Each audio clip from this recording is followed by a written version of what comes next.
제가 고1 때 사람이 무엇인가에 대해서 고민한 일이 있습니다. 그날은 제가 영양실조로 쓰러진 날이었고 의식을 잃었고 내 얼굴에 어머니의 눈물이 범벅에 대해서 떨어졌고 한숨 쉬시는 주님 그 어머니의 음성을 들었습니다. 이렇게 살 바에는 차라리 다 죽어버리지 않는 탄식 소리를 듣습니다. 의식에서 깨어난 의식이 돌아온 저는 방에서 누워있는데 사람이 뭐야? 다윈이 말한 것처럼 원숭이가 진화돼서 사람 된 건가? 그런데 왜 짐승은 죽으면 죽었다 하고 사람이 죽으면 돌아가셨다 하는 거야? 돌아가셨다니 어디로 돌아가는 거지? 그리고 왜 사는 거야 도대체? 혼자 사람이 무엇인지에 대해서 고민합니다. 저는 알 수가 없었어요. 그래서 천국과 지옥이 있다고 말하는 교회를 가면 사람이 무엇인지를 가르쳐 주겠지, 그런 생각이 들었어요. 고1 때입니다. 그래서 저는 그것이 알고 싶어서 교회를 제 발로 찾아가서 목사님을 만납니다. 그것이 내 운명을 바꾸는 시간이었어요. 내가 만일 그때 목사님을 통해서 사람이 무엇인지 예수님이 누군지 이 두 가지 고상한 지식을 그때 얻지 못했다면 저는 염세주의 철학에 그때 빠져 있었고 그래서 아마 자살을 했을 거예요. 사람이 무엇이죠? 우리가 사람인데 사람이면서도 사람이 무엇인지 모르고 산다면 이보다 더 무지한 백성이 어디 있겠어요? 저는 교회 나가가지고 두 가지 지식을 깨달았어요. 나는 죄인이라는 사실과 예수님은 죄인이요 구원자라는 사실, 이 두 가지 고상한 지식이 내 운명을 바꾼 거예요. 제가 교회 다니기 전 어머니에 따라서 점쟁이 찾아가서 점을 쳤더니 내 사주팔자가 나왔는데 나는 단명해서 30살 이상을 못 산대요. 그런데 내가 지금 30살 더 살거든요. 평생 몸에 병이 따라다니고 평생 가난할 팔자래요. 근데 나 지금 가난하지 않거든요. 내가 지금 건강하거든요. 목만 쉬었을 뿐이지. 점쟁이 말한 거 하나도 맞지 않았어요. 다 틀렸어요. 그리고 교회 나가서 성경을 알고 성경 말씀을 따라 살았는데 성경 말씀대로 다 됐어요. 나는 사람이 무엇인지 알아요. 사람은 하나님의 형상으로 지은 존재인데 짐승에게 없는 영성, 도덕성, 사회성으로 하나님이 사람을 지었다는 것을 확실하게 알게 됐어요. 여러분, 내가 누구인지 사람이 무엇인지 알고 살면요 절대로 후회와 탄식으로 얼룩진 인생 살지 않아요. 날마다 가치 있고 의미 있고 보람된 삶을 살 수 있어요. 왜냐하면 사람이 무엇인지 알고 살기 때문에. 그러면 성경에서 말한 사람, 제가 세 가지로 말씀드릴게요. 첫 번째, 성경에서 말하는 사람은 우리를 거류민 그리고 나그네라고 이야기합니다. 오늘 11절 말씀을 한번 같이 읽어봅니다. 사랑하는 자들아, 거류민과 나그네 같은 너희를 권하노니 영혼을 거스려 싸우는 육체의 종력을 제어하라. 자, 여기에서 우리 인생을, 사람을 거류민 그리고 나그네라고 이야기합니다. 거류민이 뭔지 아십니까? 본래의 집을 떠나서 여러 곳으로 옮겨 사는 사람. 거류민은 자기 나라가 아닌 외국 영토의 한 지역에서 임실로 머물러 사는 사람을 거류민이라고 합니다. 그 다음에 나그네는 본향을 떠나 객지에 있거나 여행 중에 있는 사람들을 나그네라고 그럽니다. 성경은 우리 인생을 나그네라고 말을 합니다. 그러면 본국은 어디입니까? 우리의 본향.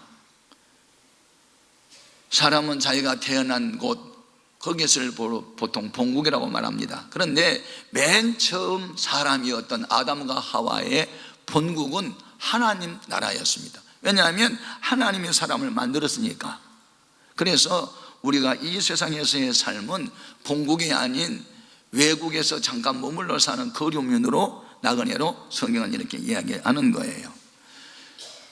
하나님이 사람을 만들 때 육체는 땅의 흙으로 만들고 영혼은 하나님의 생기를 불어넣어 만들었어요. 성경으로 확인해 봅니다. 창세기 2장 7절입니다. 같이 읽겠습니다. 여호와 하나님의 땅의 흙으로 사람을 지으시고 생기를 그 코에 불어넣으시니 사람이 생명이 된지라. 요즘에는 과학이 많이 발달해서 성경의 과학적인 증명으로 나타나는 게 많아요. 그래서 이 창세기 2장 7절 말씀을 독실한 기독교 신자이면서 과학자가, 생화학자가 연구를 했더니 흙 속에 있는 요소들하고 사람의 육체 안에 있는 요소가 같다는 거예요. 생화학자 한 분이 연구했는데 사람의 몸 안에 4인치짜리 모단을 만들 수 있는 철이 있대요. 철분.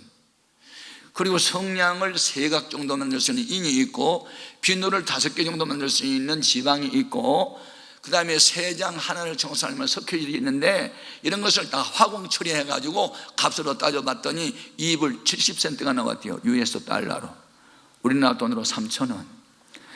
인간의 육체는 이 안에 영혼이 있고 지성과 감성과 의지에 인격이 있고 이런 이성과 지성이 있어서 가치가 있는 것이지 단순히 육체적인 가치로 말하면 여러분 짐승이 한 마리 죽으면 그래도 3,000원은 더 가요.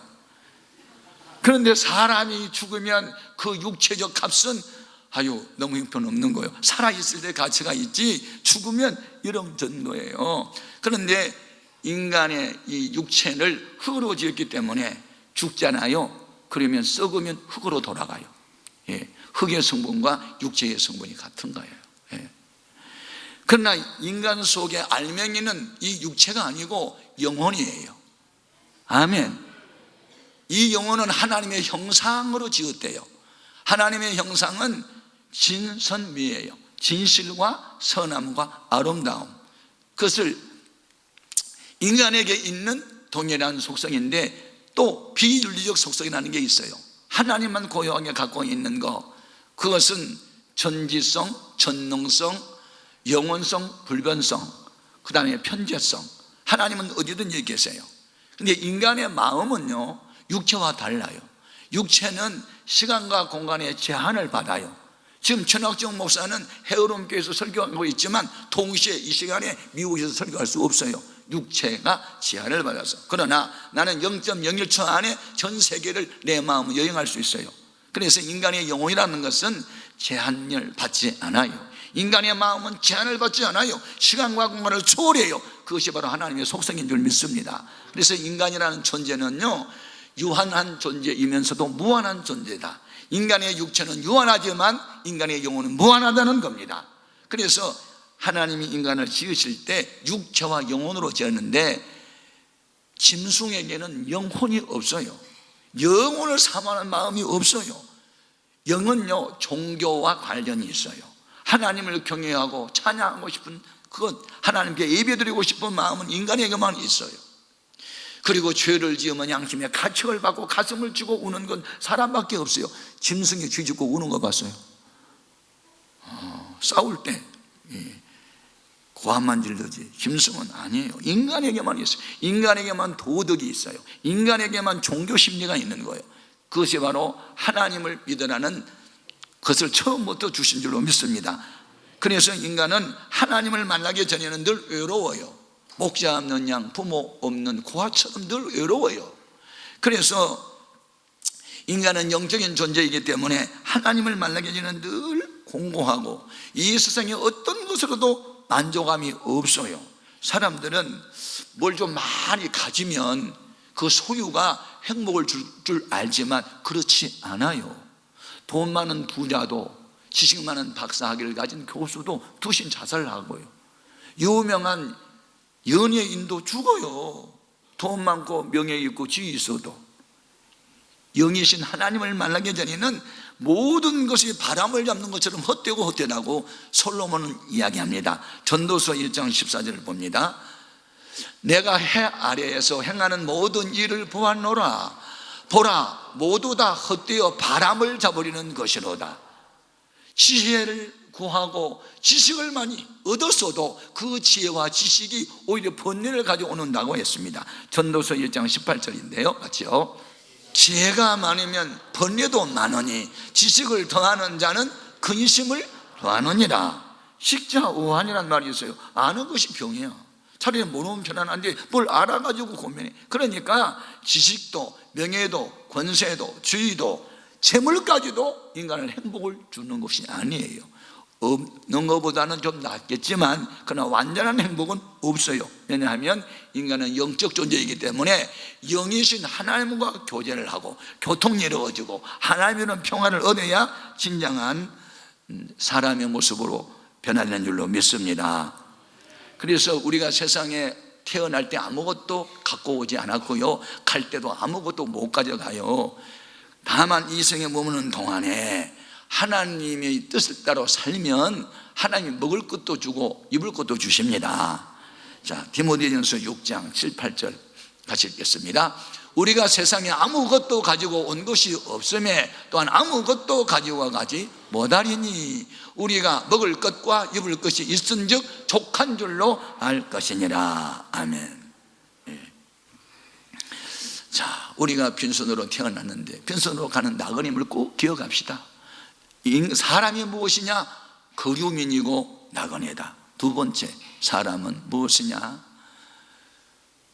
사람은 본향에 가야 완전한 안식을 얻는 존재예요.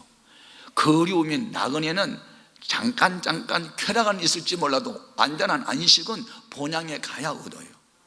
본향이 천국입니다. 사람들은 착각에 빠져 있어요. 성공을 하면 행복하리라고 생각해요. 그리고 성공이 뭐냐면 나름대로 세운 목표를 이루면 성공이라고 그래요. 만약에 산악인에게 최고의 성공자는 히말라야 산맥에는 에베레스트 상 8,848m 8,000m 이상 되는 14개의 봉우리가 있는데 그걸 다 정복을 하면 최고로 성공했다고 생각해요. 그런데 놀라운 사실은 성공하고 행복하고는 별개라는 사실입니다. 이 생에 어디를 간들 평안은 없어요. 주님 품 안에 안겨 있는 사람만 평안가 있고 본향인 천국에 갈 때만 안식이 있는 줄로 믿습니다. 자, 그런 본향에 가기 위해서 어떻게 해야 될까요? 우리는 회개하고 예수 믿어야 되는 거예요.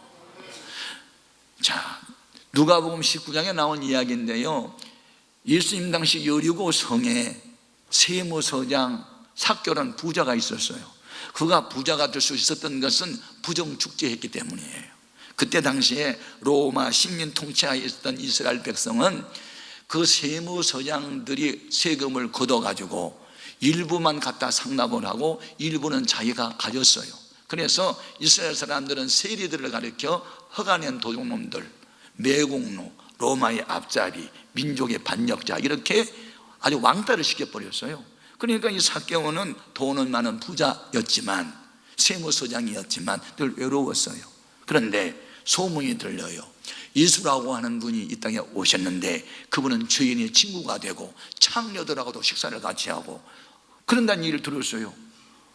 그 예수를 만나보고 싶은 거예요. 모든 사람은 자기를 외면하는데 예수라는 분은 나를 그럼 영접해 주겠지, 그런 생각을 했어요. 때마침 그 예수님이 여리고에 온다는 말을 듣고 집을 뛰쳐나와요. 나와서 보니 사람이 너무 많아가지고 만날 수가 없어요. 삭개오는 키가 작았대요. 그래서 예수님 보고 싶어가지고 길가에 뽕나무 위로 올라갔어요. 세무서장 정도 됐는데 위신도 좀 있고 체면도 지켰는데 지금은 위신과 체면이 그런 것은 아무 소용없는 거예요. 죄인을 구원하러 오신 예수님을 만나고 싶은 거예요. 그때 예수님의 시선은 뽕나무에 올라가는 사람을 향하여 바라봅니다. 그리고 그 이름을 불러줍니다. 삭개오야 내려오라, 내가 오늘 너희 집에 유하겠다. 얼마나 기쁘던지 뽕나무에서 내려와가지고 예수님을 영접을 하고 식사를 대접하면서 예수님은 식사하는데 자기는 서가지고 이야기해요. 예수님, 제 재산 많습니다.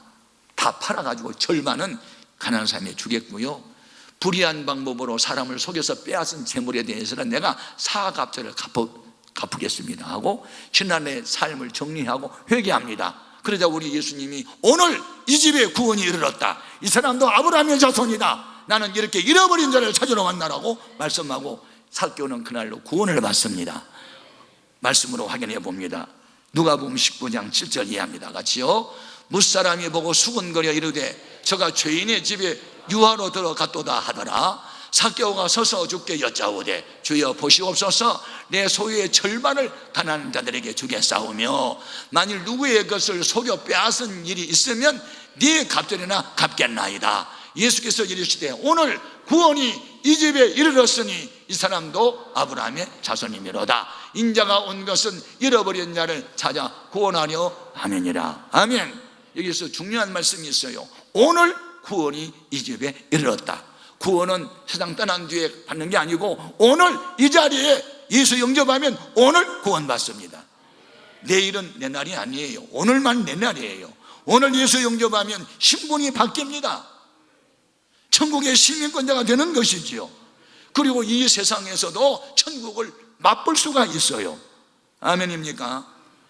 오늘날 예수님은 평화의 왕이시기 때문에 평화의 왕을 모시게 되면 내 마음에 평화가 있어요. 빛이 오면 어두우면 물러가게 되어 있어요. 그래서 이 땅에서도 경험하는 천국이 있습니다. 로마서 14장 17절인데 같이 확인해 봅니다. 하나님의 나라는 먹는 것과 마시는 것이 아니요 오직 성령 안에 있는 의와 평강과 희락이라. 희락이 뭐예요? 기쁠, 즐거울 락. 기쁘고 즐거우면 천국이에요. 여러분, 예수님을 모시게 되면 이런 기쁨이 있는 줄로 믿습니다. 그래서 예수 영접하면요, 그날로 이전과 이후는 완전히 달라집니다. 그래서 신앙 간증이 뭡니까? 오늘 또 한 자매가 간증했죠. 예수님 영접하기 이전의 자기 모습과 이후의 자기 모습은 이전과 이후는 이렇게 상반되게 다릅니다 라는 얘기했어요. 예수 영접하고 구원받은 사람과 구원받지 못한 사람은 전혀 새로운, 전혀 다른 것이죠. 확인해 봅니다. 본문 10절 말씀을 한번 읽어봅니다. 너희가 전에는 백성이 아니더니 이제는 하나님의 백성이요 전에는 긍휼을 얻지 못하였더니 이제는 긍휼을 얻은 자니라. 여기서 중요한 두 개의 단어, 전과 이제. 전에는 내가 이런 사람이었는데 지금은 이런 사람입니다. 이게 간증이에요. 옛날에 예수 믿기 전에 우상 숭배하고 귀신 찾아다니고 귀신 앞에 제사하고 그럴 때는 우리 멸망의 자식이었는데 만복의 근원이시고 천지만물 창조자시고 인간을 지으신 하나님을 아버지로 믿는 순간 이전과 이후는 달라지게 된 거예요. 그날로 뭐가 달라지냐면 신분이 달라져요. 신분. 우리의 시민권은 하늘에 있게 된 거예요. 자, 빌립보서 3장 19절 이해합니다. 그들의 마침은 멸망이요 그들의 신은 배요 그 영광은 그들의 부끄러움에 있고 땅에 이를 생각하는 자라. 그러나 우리의 시민권은 하늘에 있는지라 거기로부터 구원하는 자 곧 주 예수 그리스도를 기다리노니. 아멘. 중요한 것은 예수 믿는 우리는 시민권은 하늘에 있다. 사람마다 국적이 있고 시민권이 있잖아요. 이 땅에 여러 나라가 있는데 부강한 나라 시민권자가 되면 더 많이 유리하겠죠. 그래서 사람들이 미국에 가면 미국의 영주권이나 시민권을 얻기를 원해요. 혜택이 많으니까요. 제가 스코틀랜드에 가가지고 부흥회를 인도하고 난 이후에 제가 계단에서 내려오다가 이 발을 헛디뎌 가지고 인대가 늘어나서 응급실에 실려갔어요. 가서 치료를 받고 나오는데 돈을 하나도 안 받는 거예요. 그래서 돈을 왜 안 받으시냐고 물었더니 외국 여행 중에 몸 다친 것도 미안한데 어떻게 돈까지 받겠냐고. 그래서 웃어서 이게 무슨 뜻이냐고 물었더니 그나들은 복지가 너무 잘 돼 있어서 모든 병을 다 국가가 다 치료해 주는 거예요. 잘 사는 나라는 그리 복지국가가 되는 것이죠. 그러니까 기왕이면 잘 사는 나라의 시민권자가 되고 싶어요. 그런데 이 땅에는 어디든지 안전지대는 없어요. 미국이 좋은 것 같아도요 토네이도 한번 불어오면 다 날아가 버려. 이 세상에 일본, 아이고 지진 한번 나니까 쓰나미 나니까 한 동네가 다 쓰러져 가더라고. 이 땅의 인간의 과학은 하나님의 손길 앞에 무용지물이요. 하나님이 지켜줘야 되는 거예요. 그러면 우리가 천국 시민권을 얻었다. 그러면 그날로부터는요, 어떤 일이 벌어질까요? 나라 정부가 하는 일은 국민의 생명과 재산을 지키는 일이 국가가 할 일이거든요. 그러면 천국이라는 국가에서 만왕의 왕 되신 예수님이 통치를 할 때 우리의 신변에 위험이 왔다. 그러면 자국민을 보호하는 차원에서 천국 시민권자 된 우리를 하나님이 어떻게 대할까요? 여러분, 전쟁 나면요, 미국의 함대들이 막 와서 우리를 지켜주겠지요. 그런데 오는 시간이 있는데 하나님이 우리에게 보내는 군사들, 천군 천사는요 0.01초 안에 빛의 속도로 천사가 와서 우리를 지켜주세요. 천국의 시민권 된 것은 이 정도입니다. 아멘. 아멘입니까? 여러분, 신분의 변화가 일어난 거예요. 아멘. 예수 영접하는 날 하나님의 자녀가 되는 권세를 주세요. 요한복음 1장 12절에 예수 영접하는 사람은 권세 있는 하나님의 자녀가 된다고 그랬어요. 그러니까 예수를 믿으면 하나님은 아버지가 되고 우리는 자녀가 돼요. 근데 이 세상에 있는 육신의 아버지는 우리를 사랑하는 마음은 같지만 무지하고 무능해서 우리 요구를 다 못 들어주는 경우가 많아요. 또 시간과 공간의 제한을 받아서 안전한 보호자가 못 돼요. 그러나 하나님이 우리 아버지가 되는 날은 우리가 구하는 것 이상으로 주실 수 있어요. 자, 마태복음 7장 9절 이하, 육신의 아버지와 영의 아버지 하나님과 차이를 여기 기록했는데 같이 읽어봅니다. 너희 중에 누가 아들이 떡을 달라 하는데 돈을 주며 생선을 달라 하는데 뱀을 줄 사람이 있겠느냐? 너희가 악한 자라도 좋은 것으로 자식에게 줄 알거든 하물며 하늘에 계신 너희 아버지께서 구하는 자에게 좋은 것으로 주시지 않겠느냐? 우리 부처는 좀 가난하셨어요. 그래서 돈 달라고 할 때 그때 못 주는 경우가 많았어요. 내가 길 가다가 넘어졌을 때 아버지가 와서 얼른 일으켜 주지 못했어요. 아버지 딴 일터에 있었기 때문에. 그런데 하나님이 우리 아버지 된 날부터는요, 우리가 기도하면 다 응답해 주세요. 악한 자가 손 못 대도록 지켜주세요. 완전하신 아버지가 하나님이세요. 그 아버지의 품 안에 안기는 것이 안식입니다. 사람은 하나님의 형상으로 지음을 받았기 때문에 하나님과 교통을 하며 살아야 진정한 안식이 있어요. 그게 진정한 사람이에요. 아멘. 세 번째, 그러면 사람이 어떻게 살아야 하는가? 하나님의 법도를 따라 살아야 돼요. 아멘. 이 세상에 길이 있어요.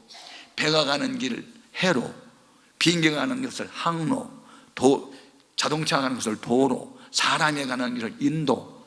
그런데 인도에 차가 들어왔다? 사고 나는 거죠. 예? 차도에 사람이 뛰어들어갔다? 죽는 겁니다.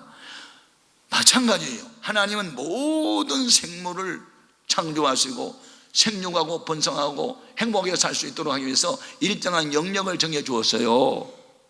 나무는 뿌리를 땅에 내리고 살고 모든 고기는 물 안에서 살아라. 근데 나무가 땅이 싫다고 뿌리가 뽑혀봐요. 죽어요. 분리되면 죽음이에요. 고개가 난 물이 싫다고 땅으로 튀어 올라와 보세요. 죽는 거예요. 마찬가지로 인간은 하나님의 법도 안에 살도록 지었어요.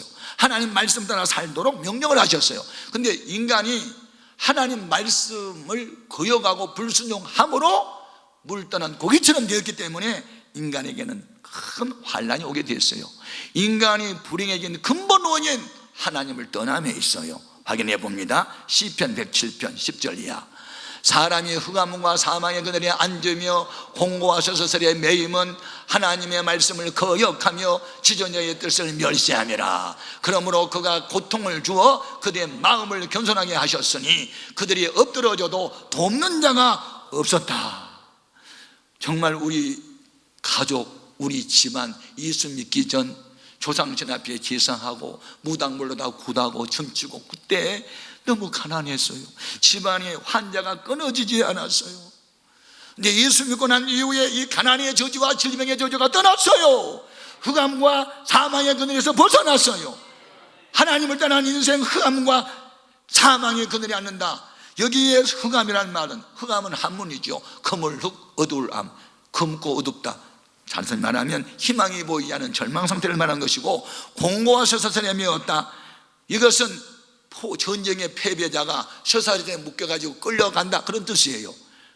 죄를 지으면 선한 싸움에서 패배자가 되고 마귀가 그를 사로잡고 마음과 생각도 사로잡아서 사망의 길로 끌고 다니는 거예요. 술집으로, 도박장으로, 음란한 장소로. 그래서 결국은 지옥에 갖다 던져버리는 거예요. 그것이 쇠사슬에 끌려다니는 인생의 모습이에요. 그러나 누구든지 예수를 믿게 되면, 하나님 뜻대로 살게 되면 그 사슬에서 해방이 되고 자유를 누리게 되고, 아멘. 예. 물 바깥으로 튀어나온 고기가 빨리 들어가면 사는데 계속 머물러 있으면 죽잖아요. 우리가 하나님을 떠나 살 수 있었어요. 그러나 이제는 더 이상 세상에 머물지 말고 그리스도 안으로, 성경 안으로, 교회 안으로 돌아와서 삶을 다시 시작해야 됩니다. 그러면 과거와 현재는 전혀 다른 사람으로 살 수 있게 될 줄로 믿습니다. 하나님을 떠난 사람의 삶은 방탕의 삶이에요. 죄를 지어도 감각이 없어요. 결국 멸망하게 되는 거예요. 자, 하나님 믿지 않는 사람의 모습을 볼까요? 에베소서 4장 18절 이하 같이 봅니다. 그들의 총명이 어두워지고 그들 가운데 있는 무지함과 그들의 마음이 굳어짐으로 말미암아 하나님의 생명에서 떠나 있도다. 그들이 감각 없는 자가 되어 자신을 방탕하게 방임하여 모든 더러운 것을 욕심으로 행하되. 보세요, 안 믿는 사람은 양심이 없어요. 감각이 없으니까 방탕해요, 술 취해요, 음란해요, 거짓말하고 사기치고 살아요. 그래서 결국 망하게 되는 거예요. 그러나 그리스도 안으로 들어와 살면 새로운 피조물이 됩니다. 고린도후서 5장 17절입니다. 그런즉 누구든지 그리스도 안에 있으면 새로운 피조물이라. 이전 것은 지나갔으니 보라, 새 것이 되었도다. 예수 믿는 사람은 이렇게 외쳐야 돼요. 보라, 르겜미 나를 보라. 보세요, 나를 보세요. 하나님은 보이지 않아도 예수 믿는 나 한번 보세요. 나 예수 믿기 전에 이렇게 비참한 인생이었거든요. 예수 믿고 나서 너무 행복해요. 나를 보세요. 그것이 전도요. 아멘. 아름다운 말만 하는 게 전도가 아니고 나를 한번 보세요. 나 예수 믿고 너무너무 행복해졌어요. 나는 이 좋은 예수를 말하지 않을 수 없어요. 나처럼 예수 믿고 구원 받으세요. 이렇게 말할 수 있는 것이 전도입니다. 아멘.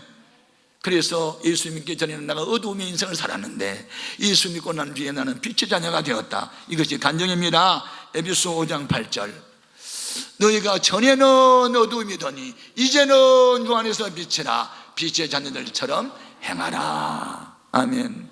오늘 교회에 처음 오신 분 예수 영접하고 이제는 다시는 어두움의 인생을 더 이상 살지 마세요. 이제는 과거처럼 질병과 가난과 저주와 상처와 미움과 증오, 이런 어두움에서 벗어나서 이런 사랑과 소망과 믿음과 기쁨과 희락과 찬양과 감사와 사랑에 매여 사는 주 안의 행복자들이 되기를 주님의 이름으로 축복합니다. 기도하겠습니다.